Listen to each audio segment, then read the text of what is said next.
There's a place in Ashmere most people have forgotten. A place where memories don't fade, they rot. A place that calls to the broken. A place where the books don't just tell stories, they whisper your regrets. You won't find it on a map, but if you've lost something you were never meant to forget, you might find it anyway.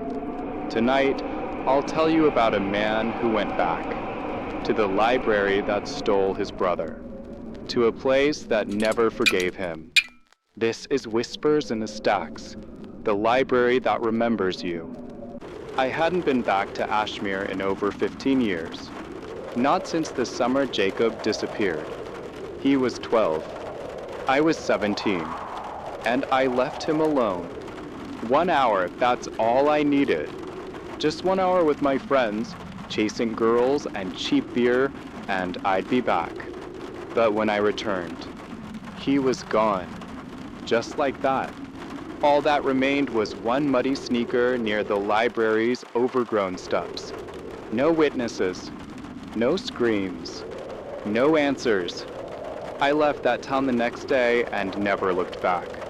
At least, I tried. It was my mother's letter that brought me back. She mailed it a week before she died. 5 words.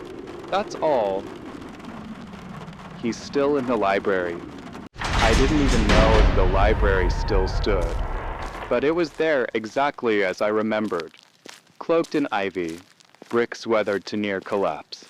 The windows were blackened from the inside, like eyes burned shut. It didn't smell like a place that held knowledge.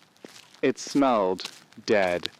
Old paper, mildew, and something beneath it all, like regret that had fermented for decades. And then, as soon as I stepped through the door, the whispering began. Faint at first, soft, but not random, not wind, not imagination. They were voices, many of them, and somehow, they knew my name. There was a book on the main table, just one. Its spine was cracked, pages yellowed. But on the page, fresh ink. I leaned closer. 5 words written in Jacob's hand. Why didn't you come back? I felt my stomach twist into itself. I hadn't seen that handwriting in over a decade, but I knew it, every curve of every letter.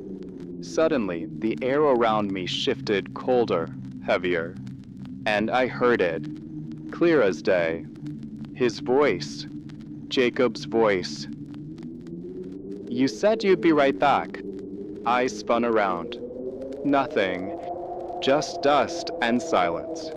But I knew he had spoken. I remember the day it happened. Jacob had begged me to stay with him. He was always a little scared of the library, said the shadows moved when no one else was watching. But I brushed him off. Told him not to be a baby, promised I'd be back before he even noticed I was gone. I came back to an empty bench and a shoe. I never forgave myself. Not for leaving, not for forgetting how scared he looked. I tried to convince myself it wasn't my fault, that he wandered off, that someone else took him, but I knew better. I left him. And whatever lived in that library took the rest. I wandered deeper into the stacks, and the library changed. Bookshelves moved. The ceiling seemed taller, darker. The exits disappeared. I wasn't walking through a building anymore. I was walking through memory. The books started to fall, one after another, each opening to pages that whispered my guilt. You let him down. You forgot me. You left. I tried to close the books. They wouldn't shut. I ran, but the aisles kept shifting, looping me back. The whispers turned to chants, like the books were alive. And they knew everything. She appeared from the darkness. A woman ancient, pale, unmoving, like she had been carved from ash and fog. Her eyes were milky, but I felt them looking straight through me. She didn't introduce herself. She didn't have to. This was her library. I asked her if Jacob was here.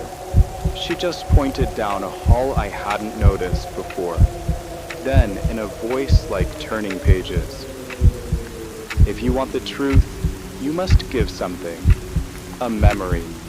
One that matters." I didn't ask what kind. I already knew. The hall led to a round room lined with mirrors and torn pages.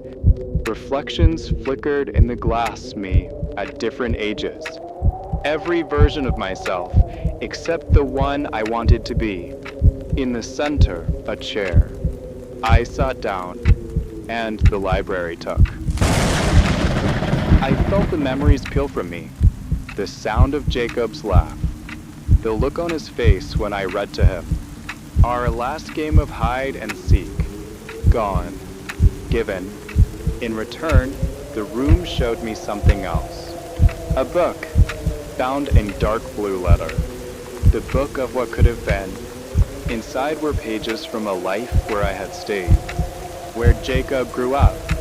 Where birthdays and apologies were never missed. Where forgiveness was real. It wasn't mine, but I held it like it was. I woke outside. The sun was up. The library door behind me was closed. When I turned to look at it again, it was gone. I walked through Ashmere, but the streets had changed. Brighter. Sharper. People passed me like I didn't exist. I caught a glimpse of myself in a window, and froze. I was older. Much older. Gray streaked my beard. Lines I didn't remember covered my face. I asked someone for the date. 2025.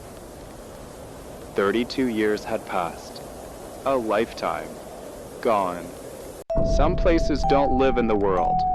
They live in your mind. In your guilt. In the space between forgetting and never letting go. The library in Ashmere didn't want to punish me. It wanted me to remember. But memory is never free. This has been the Hauntline. If you heard something tonight that stirred something inside you, don't ignore it. Subscribe, share, and whisper this story to someone who might need to remember. Until next time, keep the lights low, and don't stay too long between the stacks, because some stories whisper back.